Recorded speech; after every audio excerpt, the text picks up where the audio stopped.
Hello, and welcome to the Scott Mize Show, a podcast focused on health, diet, bodybuilding, and philosophy.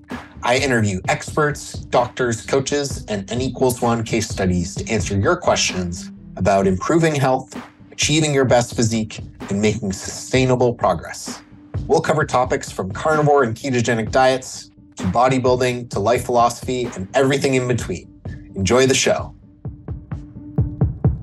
Carnivore and ketogenic diets can be an excellent way to combat diseases we commonly associate with aging and degeneration in the modern world. But if you're like me, you want to do everything possible to stay in your prime physically and mentally as long as you can, especially with me thinking about starting a family. I really value the most research-backed ingredients and science for bettering the aging process. Today's sponsor is Neurohacker, which packs 7 of the most science-backed senolytic ingredients into one formula called Qualia Senolytic. And you can take it just 2 days a month for fast and noticeable benefits and for a much better aging process. I've been taking Qualia Senolytic for the last month, and I've already noticed a big improvement in my physical and mental energy for my family and friends, and my productivity has improved. I feel invigorated, I feel enthusiastic, and ready to get things done. It's also backed by a 100-day money-back guarantee, so that means you can try it for almost 3 full months, and if you don't like it, there's no risk. You can decide for yourself. If you're in your late 20s or older, adding Qualia Senolytic to your diet can play a crucial role in combating negative aging symptoms. Go to neurohacker.com/Scott for up to 50% off Qualia Senolytic. And as a listener of the show, you can use code SCOTT at checkout for an extra 15% off your first purchase. Again, it's risk-free. Just go to neurohacker.com/Scott to try Qualia Senolytic with code SCOTT and start aging on your own terms. Thanks, and back to the show. Sally Norton MPH is an expert in oxalates, a plant toxin found in many common quote-unquote health foods, such as spinach and almonds, that can cause many health disorders. Sally has a degree in nutrition from Cornell University and a master's of public health from the University of North Carolina. She managed a 5-year National Institute of Health funded program at the UNC Medical School. I had the pleasure of meeting Sally at Ketofest this July in Connecticut, and she's as friendly, helpful, and excited as she is wise and ambitious. Welcome to the show, Sally. Oh, thank you so much. It's so fun to talk with you. Yeah, likewise. So I would love to just simply start with, how did you get sick and what did you do to get out of it? What is kind of your background and health story? Yeah, so like so many people, I got super interested in the special health topic because I shipwrecked on not knowing this. I was blindsided. It's like being a ship in the middle of the night hitting a big boulder iceberg. It's just like, what happened? I'm spewed on the couch. I can't move. I can't read or exercise or work anymore. I had to quit my career. At the time, I had been writing research grants for the Virginia Commonwealth University and had to quit and had to have major surgery, and I didn't recover from the surgery, and my fatigue was so bad I wasn't really able to read anymore. I couldn't focus, and I'd go get the mail and I'd be like, oh, wow. I was like mentally exhausted. I'd just set it down and think, oh, I'll get to that later. I just didn't have any juice, couldn't work, and I was stalled out. And I had been having problems with fatigue and pain for, at that point, about 2.5 decades already, and had started having issues as a kid around age 12. And in retrospect, it was pretty much a dietary induced toxic illness that I had no idea was possible. I was like the nutritionist with the nutritional disorder who was clueless about what she had done to herself. So I had an awakening thanks to that there is one agency, a very small nonprofit, who's been looking at this issue of oxalate and pain for over 25 years and has specialized in getting foods tested to know which foods that you're eating are high in oxalate and which ones are low enough to be safe and which are the really low ones. And so people could, with good information, actually proceed on a diet that steers around high oxalate foods successfully and actually achieve some health outcomes. So this organization is specializing in vulva pain or pelvic pain for both men and women. And they, over the years, pretty quickly discovered that it was a lot more than just pelvic pain, that it was all kinds of connective tissue disorders and fibromyalgia and a lot of the weird modern stuff that plagues people that gives them pain and fatigue. So I had run into that because I had my own attack of vulva pain, and I was shocked that they existed. And at the time, can you hear me? Yep. Okay. At the time that I learned about them, I didn't know anything about oxalate. I was, very concerned about my brain function problem and was focused on the fact that I wasn't working.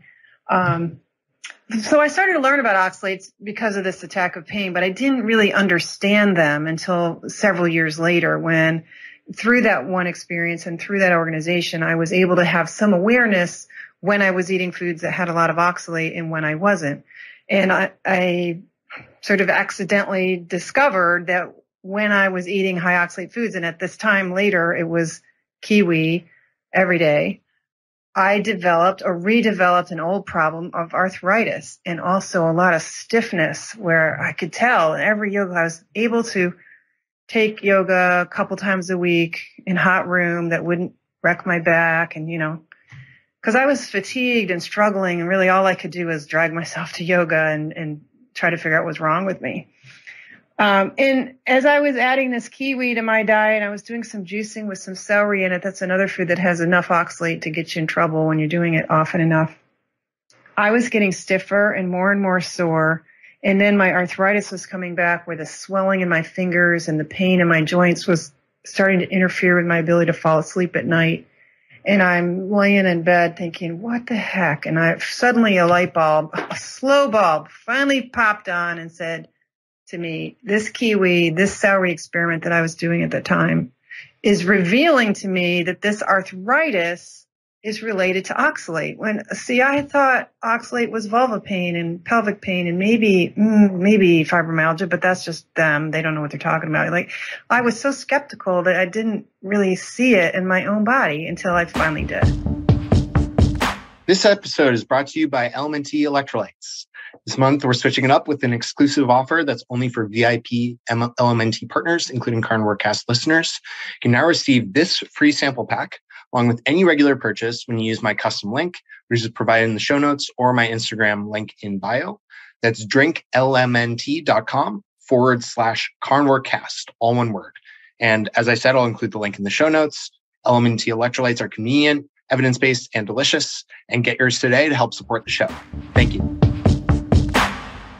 How is there not more knowledge of oxalates more generally among people? And how did you get so deeply interested in them, know to dive down this route? Because I feel like there's so many things that people try and drugs and different routes people take, especially with something like joint pain, before getting to oxalates. Yeah, so I personally, was so crazy that I had to do this stupid oxalate diet for my arthritis, because the arthritis started with me when I was 12 and got really bad in my 20s during my vegetarian and then vegan years. I was a mess. I could hardly walk up and down stairs without intense knee pain during the day, and at night my fingers would swell up, and sometimes I didn't have the strength to barely turn the key in the lock of the door. It was bad. And during my vegan years, I was kind of a mess, and I never connected your vegan diet is what. Who does that? They don't. And so in my own body is I'm finally able to see this connection. And so first it was, all right, I got to do it for the arthritis. And then 10 days later, all of a sudden I can read and I can tell I'm waking up more refreshed. I can tell I'm sleeping better. The reason I couldn't read and had no mental energy is because my brain had been waking up 29 times every single hour of the night. So that's like 2 minutes of sleep. Of course, my brain function was down to zero. My brain was never sleeping. And that got better. And I was like, that was really critical because that's why I couldn't work anymore. So my attention is really grabbed by this. And then I'm finding in a few months, my feet are better. That's a whole nother story. And then I'm finding this is better and this is better. And so there's a whole net of things that were bothering me that I thought were all separate problems, because that's how we think about them in Western society. We don't think about a unifying toxin basically trashing every system in your body. We think of them as separate problems. And, my autoimmune stuff and my thyroid was getting better and just all this stuff's getting better. I'm like, this is unbelievable. And it was such like someone ripped the brain out of my head and stirred it in a blender and then tried to pour it back in. It just was exploding my mind. I had to understand, where's the science? Why is this happening? Why don't I know it? I have a degree in nutrition. I've been in health promotion and public health my entire career. I was 12 when I decided I wanted to help people not be sick. And here I have made myself sick trying to be healthy. It's been the Swiss chard I've been growing, and the sweet potatoes I've been growing, and the figs I've been growing, all my nice organic produce that I fix every night, all these big plates of vegetables I've been fixing for decades have been doing me in. I wanted answers. So I spent a lot of time digging through the stacks in the library and on the electronic catalogs, and I went up to NIH library, and I've been digging through the research, and I'm flabbergasted to see that we've known that oxalate in foods can make you sick. It's a known diagnosis that started in the mid-1800s and was still a diagnosis until about 90 years ago. And it got dropped as we got all fancy with penicillin and blood testing and all of that. And so why don't we know about this? It's insane that what I learned at Cornell was, oxalate will bind calcium, so, don't worry about that. Just tannins do it too. And, they sort of mention food anti-nutrients as 2 sentences per chapter here and there randomly in your textbooks. They never get handled as a lecture. They never discussed as like, here's a group project, go research this, guys, and write a paper on it. They never bring any attention to it. And I'm like, what, why? And I think part of the reason is the way we've segmented the body. We've left now modern researchers for the last 50 plus years. The only ones who are really focusing on oxalate is kidney researchers looking at kidney damage, chronic kidney disease, and kidney stones. And what I'm seeing in the literature is that we've known for a very long time that oxalate is the major cause of kidney stones, but we don't dare admit that, because how much more funding can you get after all if you already know the answer? And it's so weird to me that when you look up conventional wisdom on oxalates, the 2 exact things you talked about came up. It's only worry about it if you have kidney stones, and increase your calcium to bind the oxalate. Right. Why are both of those wrong? Well, it takes a while before the oxalate you eat gets to your kidneys. The kidneys are a point of concentration. It's kind of like the tip of the funnel.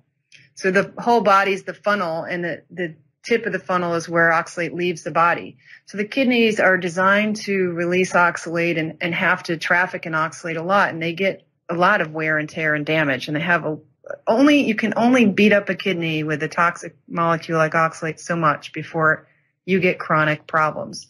But some people, like myself, have a huge capacity for managing oxalate without getting kidney stones. It doesn't mean I don't have sluggish, damaged kidneys, but I've never had a kidney stone.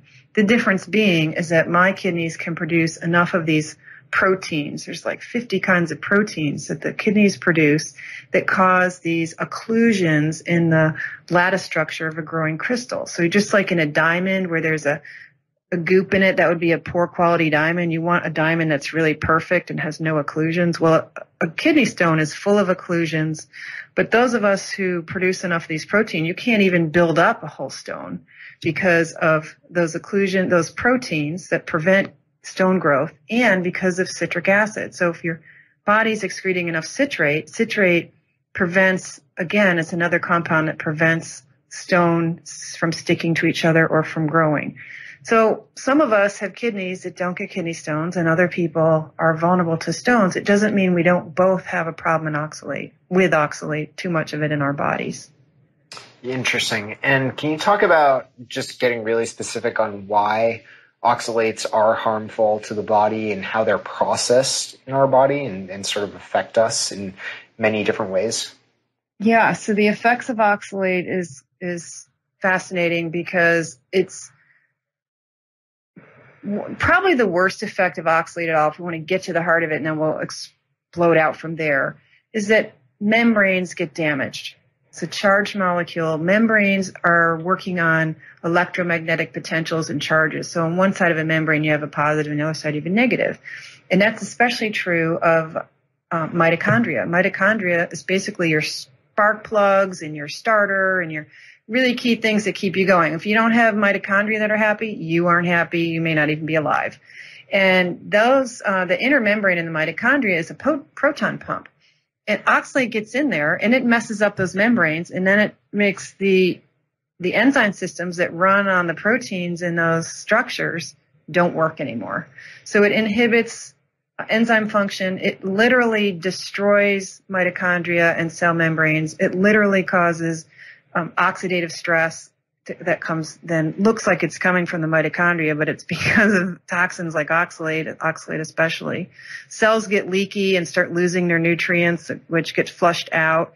The immune system notices that leakiness in the cells and recognizes that as a sign that those cells are in danger, they're in harm's way, and we have to come in and help them. And so that brings in immune inflammation, the inflammasome gets going, you start generating constant signals that tells the immune system constantly, these cells are in trouble, these cells are in trouble. And so the immune system starts practicing constant onness, which becomes autoimmunity. So you get these conditions that feel like you've got all these autoimmune conditions like Hashimoto's thyroiditis and name 1,000 other ones, rheumatoid arthritis, anything inflammatory, pain, heat, all that, that's the inflammation.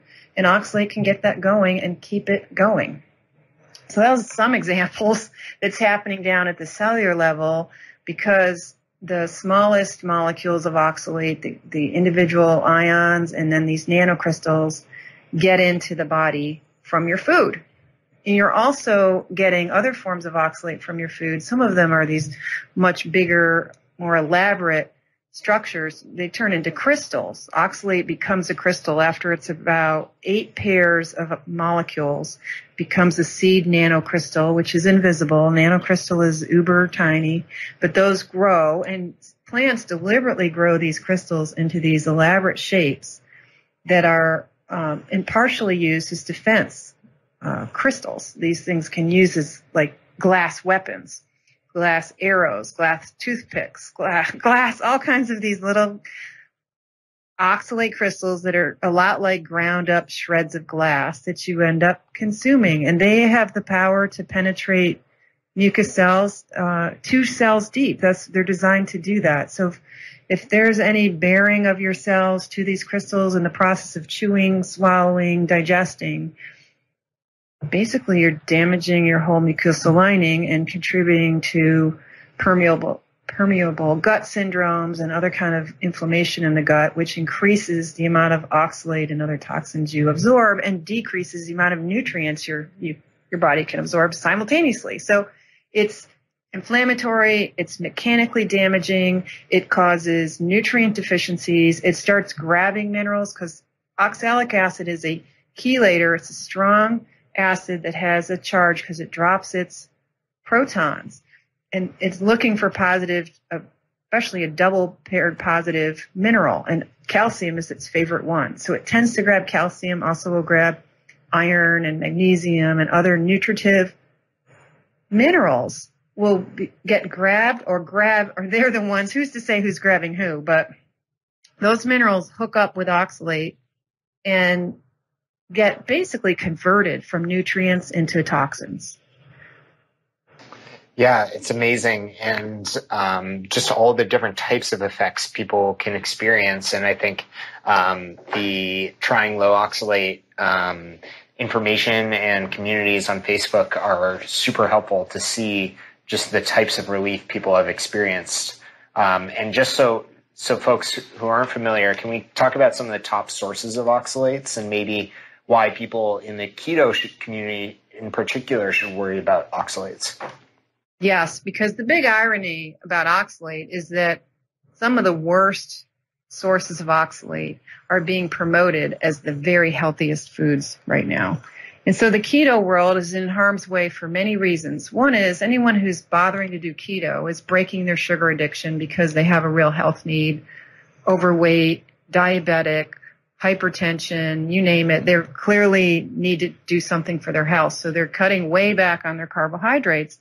And instead of eating white potatoes and bread, they want substitutes. And so they're looking for non-starchy breads. And they're using things like almond flour to make these pseudo desserts and, cookies and bread and so on. Well, almond flour and almonds and nuts in general are really high in oxalate. The almonds and peanuts both, high bioavailability of the oxalate. So the oxalate they do have is very easily absorbed. Same with cashews and peanuts and chia seeds and poppy seeds and sesame seeds and pine nuts. All these things people think are great. Throw in a handful of pine nuts on your salad, which might be made with spinach or baby greens. It has beet greens or baby Swiss chard greens. Those are the three really bad leafy greens when it comes to oxalate, is your Swiss chard, spinach, and beet greens. Well, when you buy these bagged baby lettuce mixes, they almost always have little beet greens because of the pretty red stems that they have. So if you're doing salads, which is a nice low carb food, you're very often selecting greens unawarely that are high in oxalate. And then, of course, the berries are considered a low sugar fruit. So people love their blackberries and raspberries. Well, those are really high in oxalate. What's another one? I guess chocolate is the other superfood. That and turmeric and cinnamon and cumin, these spices that are said to be wonder foods, they're very high in oxalate too. So if you're making a smoothie and throwing in a healthy dose of turmeric powder or cacao, cocoa, they're all high oxalate foods. Tea is another low carb food that's very high in oxalate. So you could do, artificially sweetened iced tea all summer long and be just chowing down on oxalate and have no idea. Yeah. And almonds and nuts are particularly big offenders, I think, for a lot in the keto community, having things like almond flour and making treats out of almond flour. I know my fiance, for instance, when she has even a small handful of nuts, she gets itchy all over her hands, and it's almost like she wakes up at night with feeling like her hands are just tingling and itching. Yep. That's one of the kinds of signs of oxalate giving you a problem is weird things like itchiness, skin problems, nerve irritation, joint irritation. And yeah, I have my client base is pretty much ex-keto people. Wow. Yeah. And can you talk about, just thinking about oxalates, and we were chatting about this a little bit at Ketofest, ways in which they could potentially be more harmful than vegetable oils or carbs, and why, and how they compare to those, and as well as things like lectins and phytates, etc.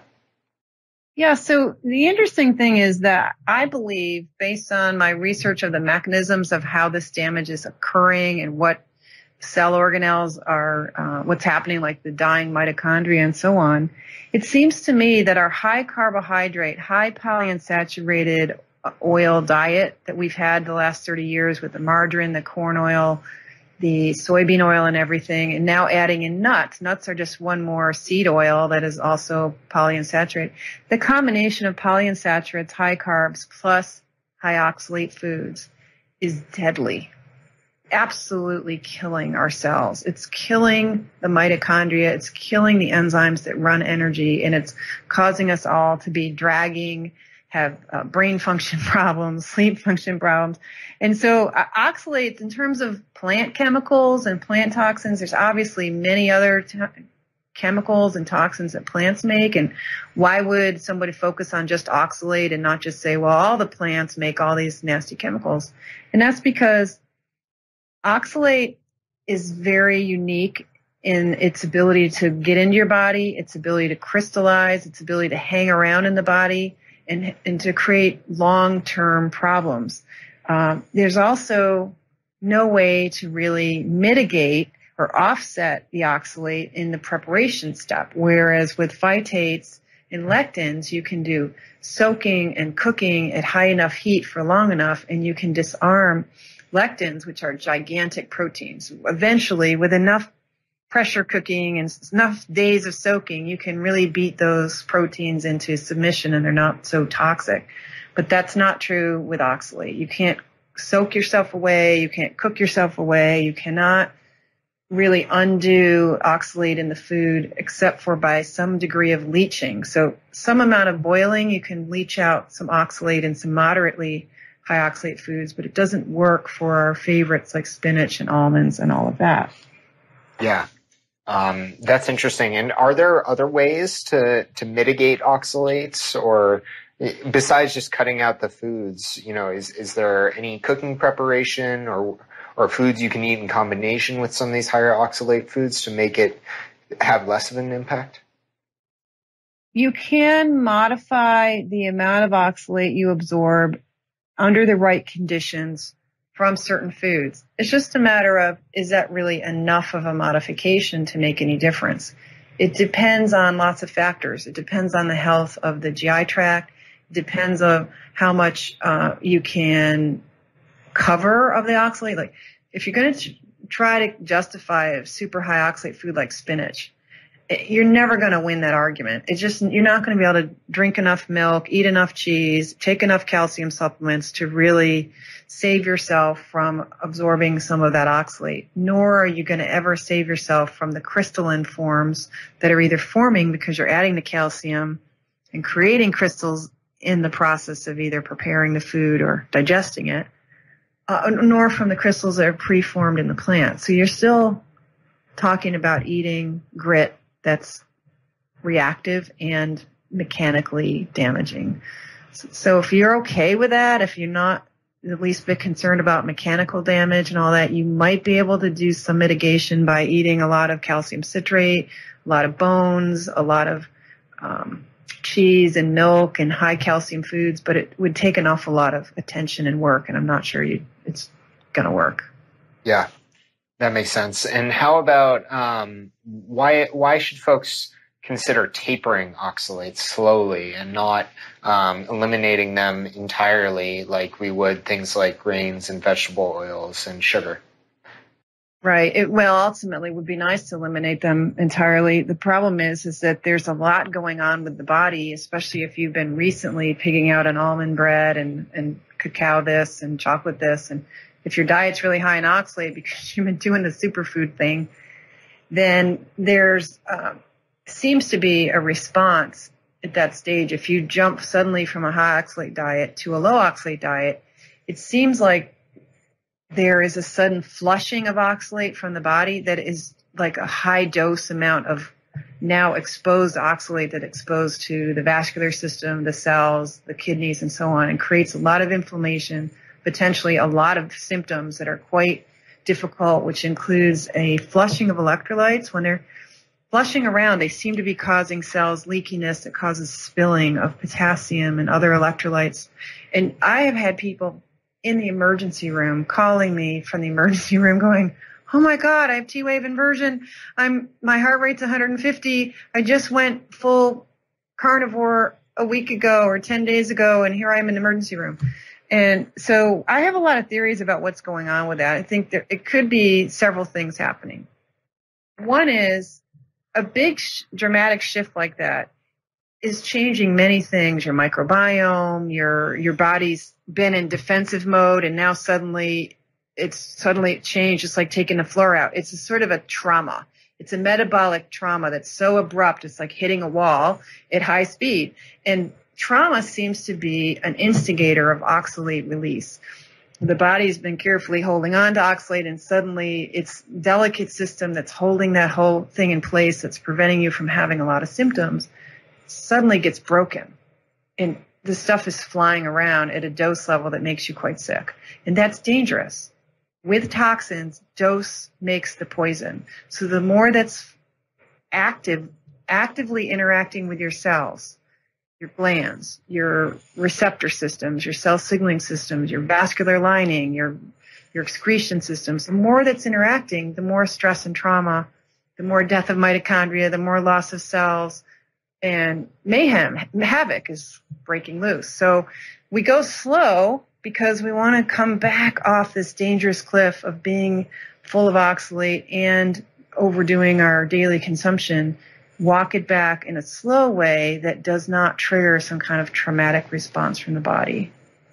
Got it. That makes sense. So would you recommend people switching from kind of a keto style eating to a carnivore, if they're having that giant spinach salad every day and some dark chocolate and maybe some almonds and nuts, that they just gradually reduce that, and over what period of time? Yeah, it's kind of hard to say what period of time, because we haven't done studies. And what is true is that everyone is completely unique. So there's not universal rules. Depends on the relative health of the system, how much you got in your system, how well your kidneys are working, how permeable your gut is. It just all kinds of factors. It's hard to say a blanket statement, but generally we want to get to a low oxalate diet efficiently in a way that supports the body without traumatizing the body. So you want to probably just start cutting all your portions in half of the food you definitely can live without, and do that for a week, and then half things again, and then forget spinach forever after that, and forget your Swiss chard, and then get off your sweet potatoes or your almonds. The almonds, peanuts, and nuts are particularly toxic and have so many other toxins in them that are so hard on the body. I would really start with the almonds and the nuts and phase them out gradually, consistently, and maybe take a month to do that if you have the patience to do it. Not everybody, when they realize how toxic this is and how many harms it's potentially having, it's mentally and emotionally difficult to keep eating stuff you know is killing you. Unless you're just kind of addicted to certain foods, and you just want to maintain that lifestyle, then you're going to be better at taking your time, or perhaps to transition over and find substitutes and start adding in more animal products, which have the nutrients that are protective. They have the fats that are helpful and protective for the nervous system. They have, they're generally very easy to digest and not stressful on the body. And they're zero oxalate. So it's a matter of whether you're willing to eat more meat and come down off those almond desserts and the chocolate and everything consistently, and then keep going in a gradual way and try to get all the way off of them and see if you can get that low. Sometimes too low too fast, and you get into this process of the body is basically expelling oxalate at too high a rate, and you just feel bad all the time. And some people find they can keep some oxalate in their diet to mitigate or kind of hold off that expulsion process that the body's trying to clean up. It wants to have tissue recovery. It wants to get rid of that stuff, but you can't let it move too fast because it'll make you sick. Yeah, I can totally see the psychology around that, wanting to just cut foods out and go full board into this health and lifestyle change if you're excited about, the possibility of eliminating oxalates. But like you said, it just seems so critical to make sure you're not making this overly dramatic shift in this case, because your body will swing the other way and just release a ton of oxalate and make you feel even worse, which is probably very confusing for folks. It is a very confusing topic. And the thing that's in most harm's way is probably your kidneys. So if you've already got kidney problems or kidney stones, and now you're asking the rest of the body to release oxalate at the same time, you're going to see acidosis. You're going to see stress on the colon. The colon's going to try to help the kidneys and start excreting it. And so you have to deal with the acidosis and help the kidneys with citric acid and really have some supports at hand so that the body is in better shape to smoothly get through the damage done. I mean, every time a cell has to encounter oxalate crystal or an oxalate molecule, it's harming that cell, and the cell has to be healthy enough to recover from the harm or else it dies. So if it's a good cell, it can generate glutathione and it can repair. But some of this damage to the mitochondria and how well they produce their enzymes that produce energy for us can be long-standing. It's been demonstrated in the research that sometimes if you keep damaging your mitochondria long enough, they stay damaged. Yeah. And Sally, I'm sure folks are wondering what does your diet look like these days? What do you eat in a typical day? How do you think about things like quantities, meal timing, all of that? Well, everyone's diet is a journey, and I have followed my body from playing around with low oxalate vegetables to still seeing digestive problems, and then, eliminating things that I think are bothering my gut, and then getting allergy testing and confirming that, oh yeah, all these low oxalate vegetables, I'm allergic to the cabbage and the cauliflower and the this and the that, and getting lower and lower on vegetable foods to the point where I was basically doing lemon juice multiple times a day, because the citric acid in lemon juice prevents oxalate stones from growing and helps them break up and dissolve. It's very protective for the kidneys, and it's a great way to get rid of kidney stones. So basically, oxalate poisoning is kidney stones distributed wherever they want to be distributed in your particular body. I'm not a kidney stone person, but I know I had them in my thyroid gland and my joints and et cetera. So I was down to basically lemon juice, meats, milk, cream, butter, some seasonings, and a lot of different kinds of coconut products, like fresh young coconuts and their coconut water. That's another source of citric acid and potassium, which is super needed on this program. So I was down to, almost carnivore for a long time. And then on April 1st, I tried a full carnivore diet because I was starting to see carnivore clients and realizing this is something I want to know more about. And I played with that. And now I'm back coming out of carnivore and seeing that my metabolism is damaged enough that I can't stay zero carb. I get leg cramps and other issues. So I'm now experimenting with adding in 50 to 100 grams of carbs at least 4 nights a week, with either an early dinner or an after dinner treat, and playing around with that, just because I think I do have metabolic damage that makes it difficult for me to produce enough muscle glycogen. And so I'm still figuring out my diet, but basically I eat 2 meals a day. Often it's about 10 ounces of meat per meal, because I really do enjoy the carnivore diet. And then I'm adding in some mango or rice or something with maple syrup, or so trying to come up with some carbs that my body likes for the evening for better sleep and no leg cramps and better brain. Yeah. Sounds like you found what's working for you, and a healthy alternative to, eating lots of the most damaging plant foods, and still emphasizing animal protein and animal fats, which is great. Yeah, it's pretty amazing. I mean, really not eating many plant foods at all. And that most average people just think that's really bizarre and unhealthy. But I happen to feel and look as healthy as I've ever been. So, oxalate will bring you into a world that feels completely inside out compared to what people have been led to believe, which makes this sound sort of weird. Yeah, totally. And Sally, where can people learn more about oxalates? What kind of resources do you recommend?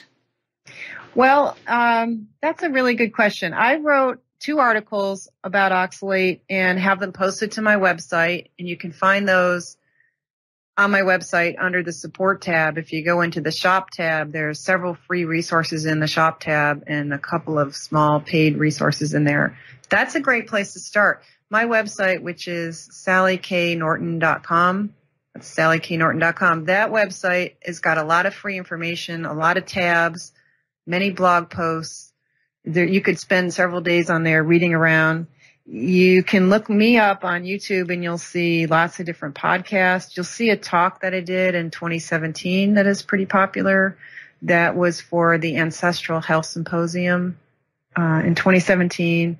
And I wrote an article that was the follow-on to that, and that's one of those free articles. It's called Lost Seasonality and Overconsumption of Plants, Risking Oxalate Toxicity. So that, if you're a science geek and you want to see some of the science behind this, that's a pretty quick ride through some of the science. It's about 200 references, and there's many more. There's thousands of references about oxalate. If you want to look at the science, I would start there. Plus, there's Susan Owen's work. She's done great things with the Trying Low Oxalate group, and she was really the one who noticed through the autistic families and children she was working with that the body releases oxalate when you quit eating it. And it's obvious, and you can see these symptoms show up. and they started collecting the stories. And since then, they've had their Facebook group and their Yahoo group and online communities sharing these stories with tens of thousands. There's probably 20,000 people right now who are familiar with it, get on there now and then, share stories. They have kind of crowdsourced this understanding about how when you quit eating oxalates, it starts coming out. And the process of it coming out can be horrible. It can be, it can get you feeling quite sick, and you'll see how sick these people are if you get online. And it goes on and on and on and on because it takes a long time to clean out all these deposits from tissues that aren't going to turn over every day. And that's good that it takes a while, because if it was all coming out at one time, you'd probably literally die. But it is at least a 7-year process, probably more of a 10-year process to get the body to clean out from oxalate. So you'll see that on those groups. So they're a great resource. And of course, the Vulvar Pain Foundation, which has been around for 25 years, they're the original source, and they've produced newsletters for 25 years. And tucked inside their newsletters is a lot of gems of things that they've figured out over the years. Much of it is still true today. Yeah, it's super interesting and definitely a lot to dig into there. And I'm sure folks will be curious. So I'll link to that in the show notes. And one thing I forgot to ask earlier, Sally, which pertains more to people on a carnivore diet, a lot of folks are taking in a lot of collagen in the form of collagen powders. Have you seen evidence that those contain a high level of oxalates? Some people have claimed that. Yeah, well, it's not that they contain oxalate. It's that in metabolic processes in the body, especially if you're deficient in B vitamins, there's pathways that turn glycine and hydroxyproline, some amount of that. Maybe it's only 1%. Maybe if your enzymes are really struggling or really deficient, it's 5 or 10%. But some percentage of the glycine, these are the proteins in gelatin, turn into oxalate in your metabolism. And the body can convert it back and forth into glycine and oxalate if it's healthy. But if they have shown over and over again in studies, both with animals and with people, you give enough gelatin and you can create an oxalate problem in a body, whether it's a rat or a person. So it looks like about 7 grams of gelatin, which is like a tablespoon per day, is more than enough. If you get past that, you're going to just create oxalate in the body. And that's not what the point is. So also when connective tissues themselves, you're made of gelatin, all your connective tissues have some degree of glycine in these gelatin amino acids. As they break down, they can also be turned into oxalate. So you don't want to do anything that breaks down your connective tissue too much. So there's more technologies there for how to slow that part down. But when it comes to bone broth and collagen supplements, I would stick with a cup to a cup and a quarter a day and not exceed that and not get too overblown on the collagen supplements. Yeah, that's why I personally switched to supplementing glycine because to get the levels of glycine I kind of want to support better sleep and better gut health and blood sugar control, but balancing the amount of methionine I'm eating through meat, it really has to be a lot more bone broth or collagen than that. And so I feel glycine is a healthy and more sustainable way to increase that amount, just having the direct supplementation. Well, we'd have to look up and see if glycine supplementation turns into oxalate in the body, because glycine is the one that gets converted into oxalate. So, yeah, so I don't know that anyone, I think mostly, I'd have to go back and look, but I think the studies, I think it was John Knight who did a lot of these studies that I'm recalling in a vague way. I think they used collagen or gelatin to induce the oxalate production in the body, but we can look and see if they just give pure glycine and that happens. So again, this is the same thing we get onto with the almonds or the pomegranate or the turmeric, like, oh, it's supposed to be good for you. So why not buy a gallon of it and start putting a cup of it in your smoothie every day? Like, we always want to overdo and add and become super people.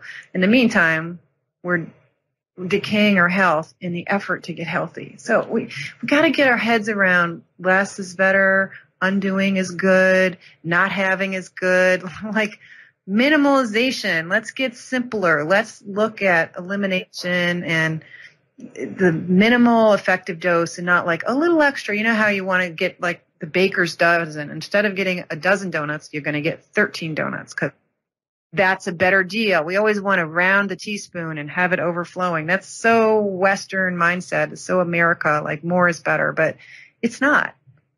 Yeah, completely agree. It's a great point.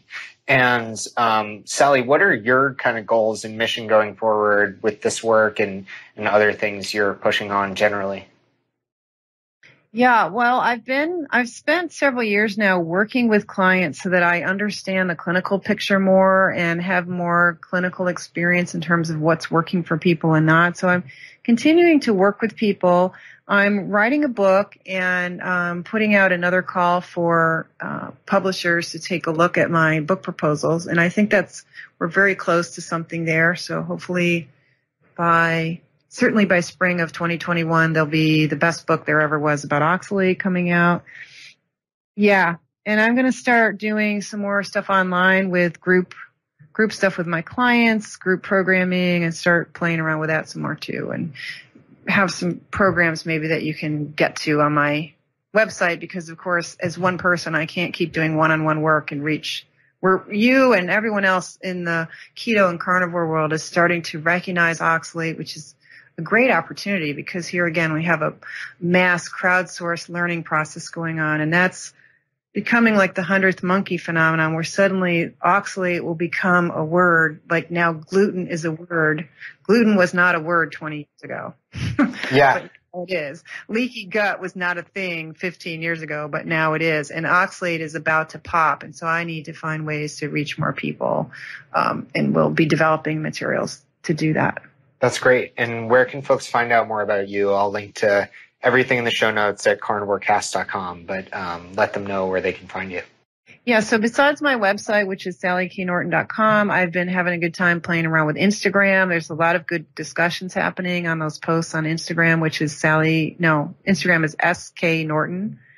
I do a little bit on LinkedIn and a little bit on Twitter and a little bit on Facebook, but right now it's mostly my website and Instagram.